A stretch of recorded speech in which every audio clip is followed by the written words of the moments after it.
दोस्तों, किसी के भी मन की बातें जानने के लिए 3 तरीके होते हैं, लेकिन इन तीनों तरीकों को समझना अति आवश्यक है। यदि आप इन तीनों तरीकों को समझ लेते हैं, तो आप किसी के भी मन की बातें बड़ी आसानी से जान सकते हैं, समझ सकते हैं। तो चलिए इसे एक बहुत कहानी के माध्यम से समझते हैं कि किस तरह से आप दूसरों की मन की बातें जान सकते हैं, समझ सकते हैं। बहुत समय पहले की बात है। एक छोटा सा गांव था। उस गांव में 2 भाई रहा करते थे। बड़ा भाई अंधा था, जिस कारण वो हमेशा घर पर ही बैठा रहता था, और छोटा भाई खेती किया करता था। लेकिन खेतों में अत्यधिक जानवर आने से पूरी फसलें नष्ट हो जाती थी, जिस कारण छोटा भाई बहुत परेशान हो चुका था। तभी उसे एक तरकीब सूझी। एक दिन उसने सोचा, खेतों में से इन जानवरों को भगाने के लिए क्यों ना मैं अपने बड़े भाई की मदद लूं। वैसे भी बड़े भैया अंधे हैं। अगर वह खेत में बैठे रहेंगे और जानवरों की आहट आने पर वो उन्हें जोर से चिल्लाकर भगा सकते हैं, जिससे हमारी फसलें बच सकती हैं। इसलिए उन्हें मैं खेत में बैठा देता हूं। यह सब सोच विचार करने के बाद उसने अपने खेत में ही एक छोटी सी झोपड़ी तैयार की और अपने अंधे भाई को वहीं खेत में बैठा दिया और उनसे कहा, भैया, यदि कोई जानवर की आहट आपको सुनाई दे तो आप जोर जोर से चिल्लाना। यह सुनकर वो जानवर यहां से भाग जाएंगे और हमारी फसलें नष्ट होने से बच जाएंगी। बड़ा भाई खुशी खुशी अपने छोटे भाई की बात मान लेता है और वह उस दिन से खेत में ही रहना शुरू कर देता है। जब भी किसी जानवर की आहट उसे सुनाई देती तो वह तुरंत से जोर जोर चिल्लाना शुरू कर देता, जिससे वो जानवर उसके खेतों से भाग जाता। ऐसा करते करते कई दिन बीत चुके थे। तभी एक दिन उसके खेत में एक हिरण भागता हुआ आया और वह खेत के बाड़ को तोड़कर वहां से भाग गया। लेकिन उसी हिरण का पीछा करते हुए एक राजा भी उस खेत में आ पहुंचा। तभी राजा की नजर उस अंधे भाई पर पड़ती है। राजा उस व्यक्ति से कहता है, देखो, मैं यहां पर एक जानवर का पीछा करते हुए आया हूं। क्या तुमने उस जानवर को यहां पर देखा है? इस पर वह व्यक्ति कहता है, हे राजन, मैं तो अंधा हूं। मैं भला किसी जानवर को कैसे देख सकता हूं? लेकिन मैं आपको इतना जरूर बता सकता हूं कि जो जानवर मेरे खेतों से होकर भागा है वो आपके लायक नहीं है। आप उसके पीछे अपना समय यूं ही व्यर्थ कर रहे हैं। राजा उस अंधे व्यक्ति की बात सुनकर बड़ा अचरज में पड़ गया।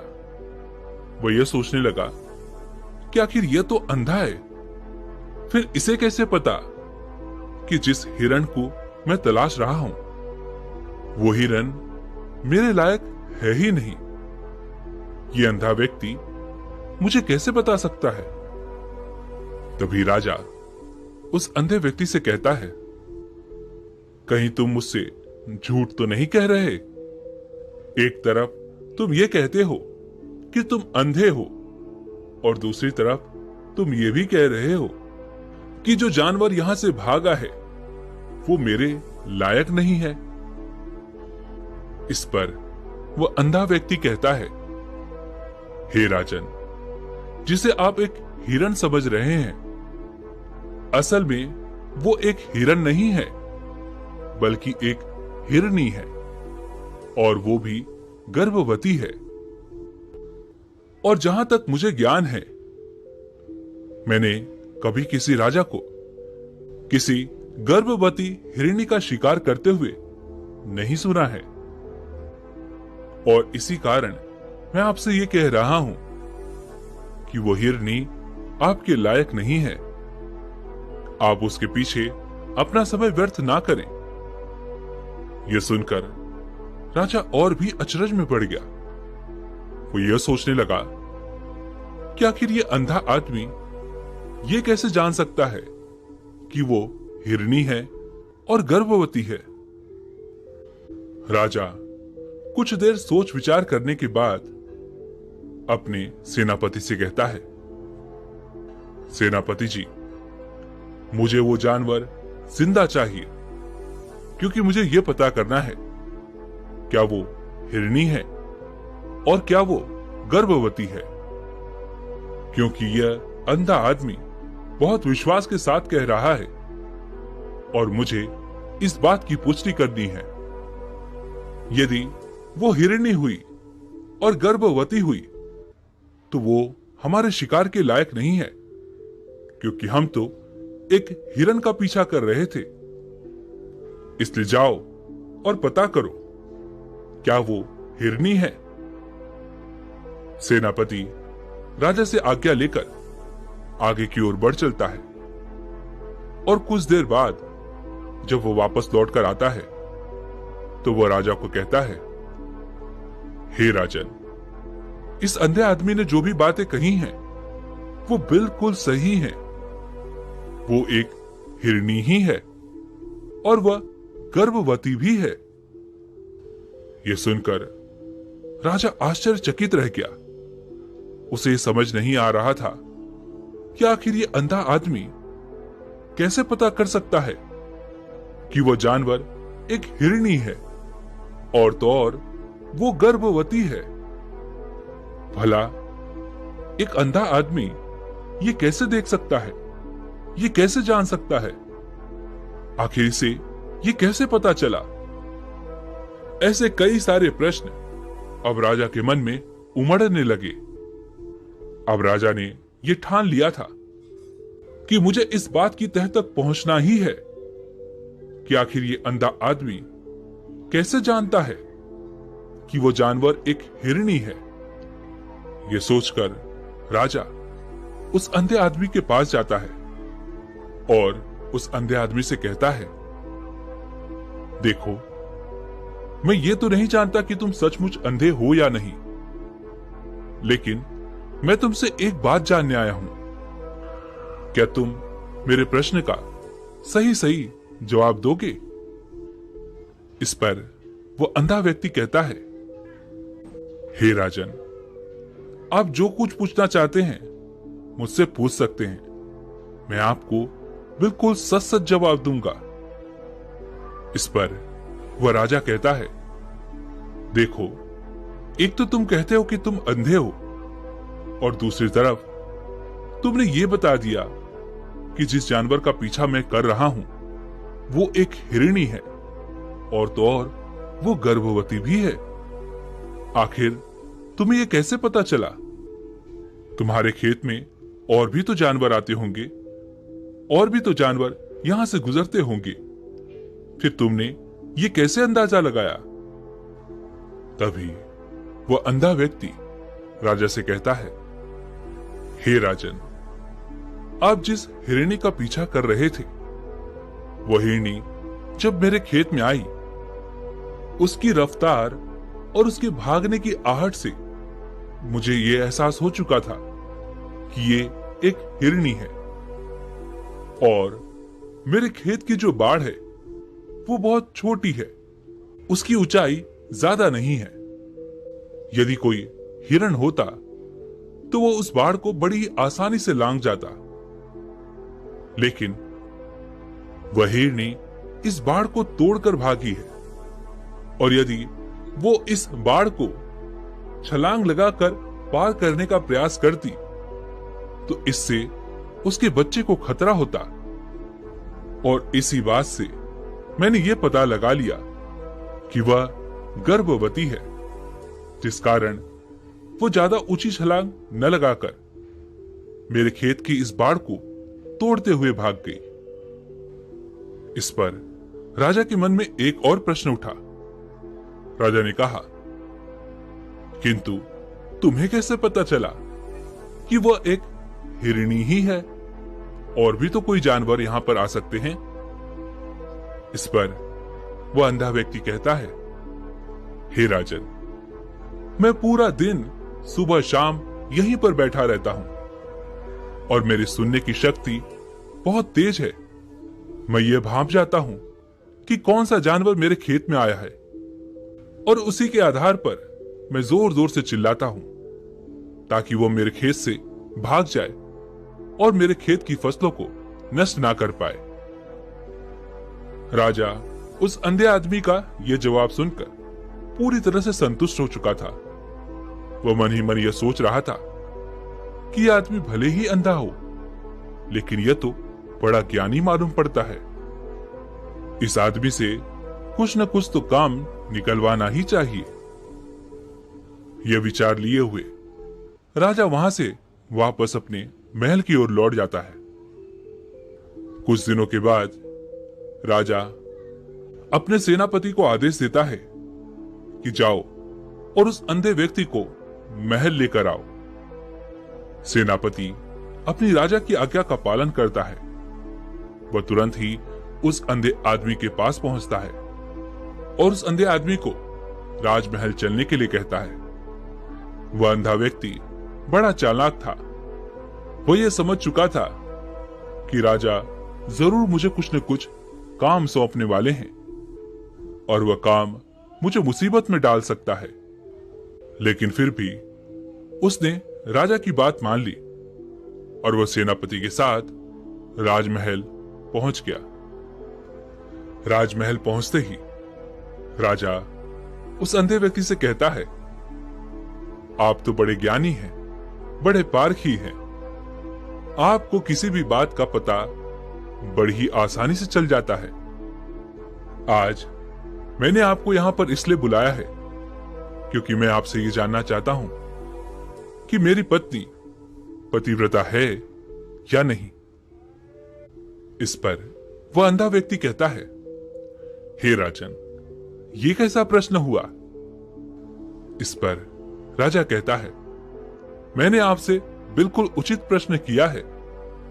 मुझे इस प्रश्न का उत्तर दीजिए। इस पर वह अंधा व्यक्ति कहता है, हे राजन, ये सारी बातें जाने दीजिए। आपकी शादी को इतने साल बीत चुके हैं और अब आप ये बात क्यों जानना चाहते हैं? आपके मन में ऐसे प्रश्न क्यों उठ रहे हैं? इस पर राजा जिद करते हुए कहता है, देखिए, आपको मुझे इस प्रश्न का उत्तर तो देना ही होगा। यदि आप मुझे इस प्रश्न का उत्तर नहीं देंगे तो मैं आपको मृत्यु दंड दे दूंगा। राजा के मुख से यह बात सुनकर वह अंधा व्यक्ति कहता है, हे राजन, यदि आप इस प्रश्न का उत्तर चाहते हैं तो उसके लिए आपको मेरा एक काम करना होगा। राजा कहता है, बोलो, मुझे क्या काम करना होगा? इस पर वह अंधा व्यक्ति कहता है, इसके लिए आपकी पत्नी को मेरे साथ कमरे में अकेले छोड़ना होगा। उस अंधे व्यक्ति की यह बात सुनकर राजा पहले तो क्रोधित हो जाता है, लेकिन फिर कुछ सोच विचार करने के बाद वह उस अंधे व्यक्ति की बात मान लेता है और अपने सेनापति को आदेश देता है, सेनापति जी, इस व्यक्ति को और मेरी पत्नी को एक कमरे में कुछ देर के लिए अकेला छोड़ दें। सेनापति बिल्कुल वैसा ही करता है। अब राजा की पत्नी और वह अंधा आदमी एक कमरे में बंद हो चुके होते हैं। तभी वह अंधा आदमी राजा की पत्नी से कहता है, मुझे आपको छूना है। इस बात पर रानी अत्यधिक क्रोधित हो जाती हैं और उस अंधे आदमी को वह पकड़ पकड़ कर पीटने लगती हैं, कभी हाथों से तो कभी लातों से तो कभी पटक पटक कर। इस तरह से उन्होंने उस अंधे आदमी की खूब पिटाई की। उसके बाद किसी तरह से वह अंधा आदमी अपनी जान बचाकर वहां से भाग निकलता है और वह राजा के पास पहुंचता है और वह राजा से कहता है, हे राजन, आपकी पत्नी पतिव्रता नहीं है।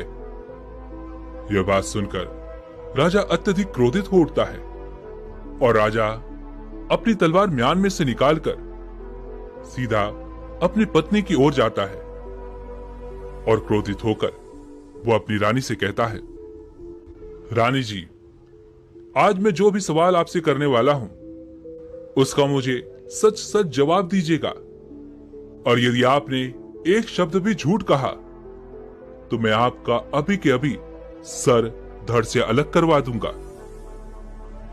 तभी आगे वो राजा कहता है, मुझे बताइए, क्या आप पतिव्रता हैं या नहीं? इस पर रानी कहती है, हे राजन, आप भले ही मुझे जान से मरवा दीजिए, लेकिन मैं पतिव्रता नहीं हूं। राजा यह बात सुनकर बहुत खुश हुआ, क्योंकि उस अंधे आदमी ने जो भी कहा था वो बिल्कुल सच था। यह बात सुनकर तुरंत ही राजा उस अंधे आदमी के पास पहुंचता है और आकर उस अंधे आदमी से कहता है, तुम्हें कैसे पता चला कि मेरी पत्नी पतिव्रता नहीं है? इस पर वह अंधा आदमी कहता है, हे राजन, बड़ी सीधी सी बात है। मैंने तो आपकी पत्नी से बस इतना ही कहा था कि मुझे आपको छूना है, और इस बात पर वो इतना क्रोधित हो उठी कि उन्होंने गुस्से में आकर मुझे लात घूंसों से पीटना शुरू कर दिया। और भला कोई औरत किसी और मर्द को कैसे छू सकती है? लेकिन उन्होंने तो ना आव देखा ना ताव, बस लात घूंसे मुझ पर बरसाने शुरू कर दिए। तो वो भी तो एक छूना ही हुआ, और एक पतिव्रता नारी कभी भी पराये मर्द को नहीं छूती। जब मैंने उनसे छूने के लिए कहा था तो वह उस वक्त मुझे मना कर सकती थी, लेकिन उन्होंने तो मुझे पीटना शुरू कर दिया, और देखते ही देखते उन्होंने मेरे पूरे शरीर को छू लिया। अब आप ही बताइए, ऐसी स्त्री भला पतिव्रता कैसे हो सकती है? इस पर वह राजा कहता है, तुम तो बड़े ज्ञानी मालूम पड़ते हो। अच्छा ठीक है, चलो तुम मेरे एक प्रश्न का और जवाब दो। यदि तुमने मुझे इस प्रश्न का सही सही जवाब दे दिया तो मैं तुम्हें यहां से जाने दूंगा। आगे राजा उस अंधे आदमी से कहता है कि तुम मुझे ये बताओ, क्या मैं सच में अपने पिताजी का ही बेटा हूं या फिर किसी और का? इस पर वो अंधा आदमी कहता है, हे राजन, इस बात से आपका क्या लेना देना? आप किसी की भी औलाद हो, आखिर आप हैं तो इस राज्य के राजा, इसलिए इस प्रश्न को जाने दीजिए। लेकिन वह राजा कहता है, नहीं नहीं, मुझे इस प्रश्न का सही सही जवाब चाहिए, अन्यथा ये प्रश्न मुझे हमेशा परेशान करता रहेगा। इसलिए मैं इसका सही सही जवाब जानना चाहता हूं। यदि तुम इसका सही सही जवाब दे देते हो तो तुम यहां से जा सकते हो, मैं तुम्हें नहीं रोकूंगा। इस पर वह अंधा आदमी कहता है, हे राजन, इसके लिए तो मुझे आपके मां के पास भी जाने की कोई आवश्यकता नहीं है। मैं आपको अभी के अभी ये बता सकता हूं कि आप किसकी औलाद हैं। लेकिन उससे पहले मैं चाहता हूं कि आप मुझसे एक वादा करें कि आप मुझ पर क्रोध नहीं करेंगे। राजा ने कहा, मैं तुमसे वादा करता हूं, मैं तुम पर क्रोध नहीं करूंगा। उसके बाद वह अंधा आदमी राजा से कहता है, हे राजन, आप हैं तो अपने ही पिता के पुत्र, लेकिन आप पर एक कंजूस सेठ की छाया पड़ी हुई है। यह सुन राजा बहुत क्रोधित हो उठा और वह तुरंत तलवार निकालकर अपनी मां के पास जा पहुंचा। वह वहां पर पहुंचने के बाद अपनी मां से कहता है, मां, मुझे सच सच बताइए, क्या मैं अपने ही पिता का पुत्र हूं या नहीं? यदि आपने मुझे सही सही नहीं बताया तो मैं यहीं पर अपने प्राण त्याग दूंगा। मुझे बताओ, क्या सच है? इस पर उस राजा की मां कहती है, बेटा, तू है तो अपने ही पिता का पुत्र, लेकिन तुम्हारे ऊपर एक कंजूस सेठ की छाया पड़ी हुई है। जब मैं एक बार नहाने के बाद अपना मुंह आईने में देख रही थी, तभी उस कांच के पीछे मुझे एक कंजूस सेठ नजर आता है और उसी की छाया तुम पर पड़ चुकी है। यह सुन राजा बहुत खुश हो जाता है और वह तुरंत दौड़ा दौड़ा वापस उस अंधे आदमी के पास पहुंचता है और उस आदमी से कहता है, तुम्हें यह कैसे पता चला कि मुझ पर एक कंजूस सेठ की छाया पड़ी हुई है? इस पर वह अंधा आदमी कहता है, हे राजन, आपने मुझसे कई सारे सवाल पूछे जिनका जवाब मैंने आपको सही सही दिया। यदि कोई और राजा होता तो मुझे इसके बदले में ढेरों सारे इनाम मिल चुके होते, लेकिन अब तक आपने एक फूटी कौड़ी तक नहीं दी है। इस बात से ही मैंने ये अंदाजा लगा लिया था कि आप बहुत कंजूस हो। यह बात सुनकर राजा जोर जोर से हंसने लगा और कहता है कि आप जो भी मांगेंगे वो मैं आपको अवश्य दूंगा, लेकिन मुझे ये बताओ कि तुम्हें कैसे पता चल जाता है कि कौन सी बात सही है और कौन सी गलत? तुम किसी भी बात का इतना सटीक और सही जवाब कैसे दे पाते हो? इस पर वो अंधा आदमी कहता है, हे राजन, मैं तो वैसे ही अंधा हूं। यदि मेरी आंखें होती तो मैं किसी की भी मन की बातें बड़ी सरलता से जान लेता। मन की एक भाषा होती है और यह भाषा मनुष्य के शरीर के व्यवहार के रूप में देखी जा सकती है। उसकी आंखों से, उसके होठों से, उसके काम करने के तरीके से, उसकी क्रियाओं से यह पता किया जा सकता है कि आखिर उसके मन में क्या चल रहा है। उसके आधार पर हम किसी के भी मन की बातें जान सकते हैं। लेकिन मैं तो जन्म से ही अंधा हूं। मैं देख नहीं सकता, इसलिए मैं क्रियाओं से देखता हूं। यदि मुझे कोई बात जाननी हो तो अगले आदमी को कुछ काम देना पड़ता है, जिस पर वो व्यक्ति किस प्रकार काम करता है, किस तरीके से उस काम को करता है, उसके आधार पर ही मैं ये पता कर पाता हूं कि आखिर उसके मन में क्या चल रहा है। तभी वो राजा कहता है, तो क्या इसका अर्थ ये हुआ कि मैं भी किसी के मन की बातें जान सकता हूं? इस पर वह अंधा आदमी कहता है, हे राजन, अवश्य, किंतु उससे पहले आपको अपने ऊपर काम करना होगा, और वो है अपने मन को शांत करना, अपने मन को वर्तमान में लाना, जिसके लिए मैं आज आपको 3 तरीके बताने वाला हूं। और ये तीनों ही तरीके बड़े ही आसान और सरल हैं। किंतु हे राजन, उससे पहले आपको एक काम करना होगा, अपने मन को एकाग्र करना होगा। जब हम अपने मन को एकाग्र करते हैं, अपने मन को वर्तमान में लाते हैं, तो हम दूसरे के मन की बातें जान सकते हैं, क्योंकि वो आदमी अभी भी अपने मन में वर्तमान में ही सोच रहा है, और हमें भी मन को वर्तमान में ही लाना होगा, तभी हम उसके मन की बातें जान सकते हैं। यदि हम अतीत में हुई घटनाओं के बारे में सोच रहे हैं, तो वो जो अगला आदमी वर्तमान में सोच रहा है, वर्तमान में अपने मन में बात कर रहा है, वो हम कैसे जान पाएंगे? क्योंकि हम तो अतीत की घटनाओं में डूबे हुए हैं। इसलिए किसी के भी मन की बातें जानने के लिए सबसे पहले हमें हमारे मन को एकाग्र करना होगा, उसे वर्तमान में लाना होगा।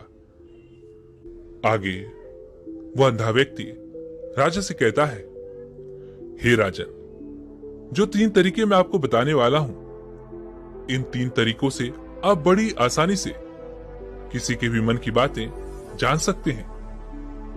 उसके बाद वह अंधा आदमी राजा से कहता है, हे राजन, जो सबसे पहला तरीका है वह है आंखों पर ध्यान देना।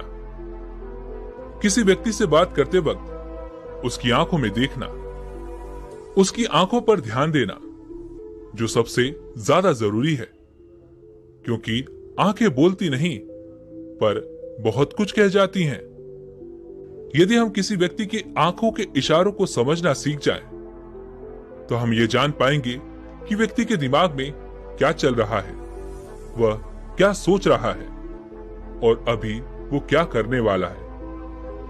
मेरे पास आंखें नहीं है, लेकिन मैंने अपने गुरु से यह विद्या सीखी है, क्योंकि बहुत सालों पहले मेरे पास आंखें थीं और मैं उस वक्त लोगों के मन की बातें केवल उनकी आंखों से ही जान लेता था। इसलिए यदि आप भी दूसरों की मन की बातें जानना चाहते हैं, तो आपको भी उनकी आंखों पर गौर करना चाहिए, जैसे कि उनका आकार कैसा है, वो कब, कहां और किधर देख रहे हैं। यदि उसकी आंखें यहां वहां घूम रही हैं, जब आप उससे बातें कर रहे हैं, तो वो आंखों को इधर उधर मोड़ रहा है, कभी ऊपर तो कभी नीचे या कभी आसपास, या फिर उसकी आंखें खुश नजर आ रही हैं, या फिर आंखें निराश नजर आ रही हैं। जैसे कि एक चोर होता है, उसकी आंखों में जब हम देखते हैं तो हमें यह पता चलता है कि अगले आदमी ने कोई गलती की है। ठीक उसी प्रकार जब हम किसी चालाक व्यक्ति की आंखों में देखते हैं, तो आपको पता चलेगा कि उसकी आंखों में एक भाषा होती है। एक बहुत ही सीधा और आसान तरीका होता है।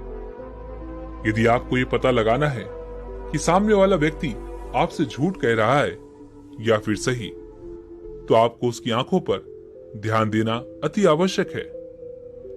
यदि आपसे बात करते वक्त वो व्यक्ति अपनी आंखें यहां वहां घुमा रहा है, ऊपर नीचे, इधर उधर, दाएं बाएं, हर जगह देख रहा है, तो इसका अर्थ यह हुआ कि वह उस बात से निकलने का कोई रास्ता ढूंढ रहा है, वह कोई झूठ बना रहा है।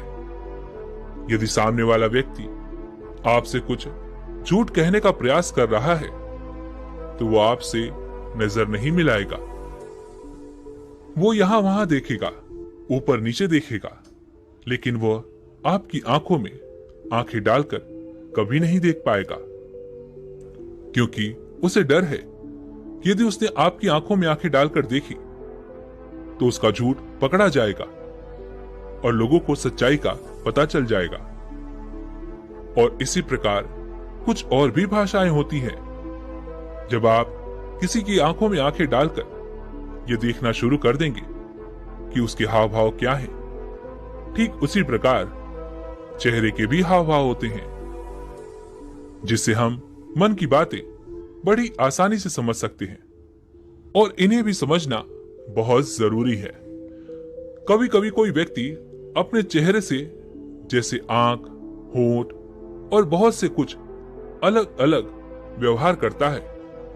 यदि आप किसी व्यक्ति के चेहरे में गौर करेंगे, तो आप आसानी से समझ पाएंगे कि वह व्यक्ति निराश है, या वह व्यक्ति बहुत उदास है, या फिर वह बहुत खुश है, या फिर उसे कोई बहुत बड़ा दुख है।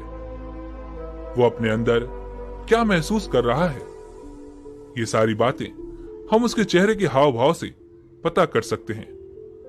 फिर चाहे इंसान जुबान से कुछ बोले या ना बोले, लेकिन आप उसके चेहरे से सब कुछ पता कर सकते हैं।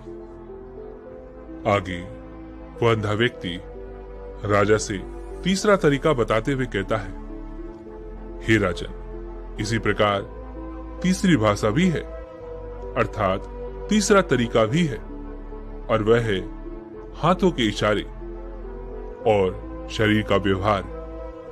मन की बात समझने के लिए हमें हाथ के इशारे और शरीर के व्यवहार को समझना बहुत आवश्यक है। कोई व्यक्ति जब भी बात करता है, तो आपने देखा होगा कि वो अपने हाथों को हिलाता रहता है, अपने हाथों से इशारा करता रहता है। वो बातों के साथ साथ अपना शरीर का जो व्यवहार है अर्थात बॉडी लैंग्वेज, उसका भी पूरा उपयोग करता है, जिससे हमें यह पता चल पाता है कि वो व्यक्ति हमारी बातों पर कितना ध्यान दे रहा है और उसके मन में क्या चल रहा है। शरीर के व्यवहार को देखने के लिए उसके हाथ मटकाने, शरीर मटकाने और चेहरे पर बार बार हाथ लाने, हाथों का एक दूसरे से मसलना, ऐसी बहुत सी क्रियाएं होती हैं, उस पर हमें ध्यान देना अति आवश्यक है। मन की बात को समझने के लिए हमें शरीर के व्यवहार को भी समझना पड़ता है। यदि हम इन 3 तरीकों को सही तरीके से ध्यान देकर इन 3 तरीकों को अच्छे से समझ लेते हैं तो हम बहुत जल्दी किसी भी व्यक्ति के मन की बातें बड़ी सरलता और सहजता से जान सकते हैं। इसलिए यदि आपको किसी के मन की बातें जाननी है तो आपको उसकी आंखों पर, उसके चेहरे पर, उसके शरीर के हाव भाव को और उसके हाथों को ध्यानपूर्वक देखना और समझना होगा, जिससे आप ये समझ पाएंगे कि आखिरकार उसके मन में क्या चल रहा है और वह क्या सोच रहा है। लेकिन उनसे पहले आपको अपने मन को एकाग्र करना होगा, शांत करना होगा और अपने मन को वर्तमान में लाना होगा। तभी आप उस व्यक्ति के इन सभी क्रियाओं पर ध्यान दे पाएंगे, उन्हें समझ पाएंगे। अन्यथा आप यदि अतीत की घटनाओं में व्यस्त हैं, भविष्य की योजनाओं में व्यस्त हैं, तो आप उस व्यक्ति के हाव भाव पर कभी ध्यान दे ही नहीं पाएंगे और ना ही आप कभी ये समझ पाएंगे कि आखिर उस व्यक्ति के मन में क्या चल रहा है, वह क्या सोच रहा है। आपने देखा होगा कि ऐसे कई बड़े संत महात्मा हैं जो बड़ी ही शांति से आपको देखते हैं और आपको देखकर ही वो ये बता देते हैं कि आपके मन में क्या चल रहा है, आप उनसे क्या जानने आए हैं। और इसका सबसे बड़ा प्रमुख कारण यही है कि वो आपको पढ़ सकते हैं, आपको समझ सकते हैं, आपकी मन की बातें जान सकते हैं, क्योंकि उनका मन एकाग्र है, शांत है। और यही कारण है कि वो आपकी मन की बातें बड़ी ही सरलता से समझ जाते हैं।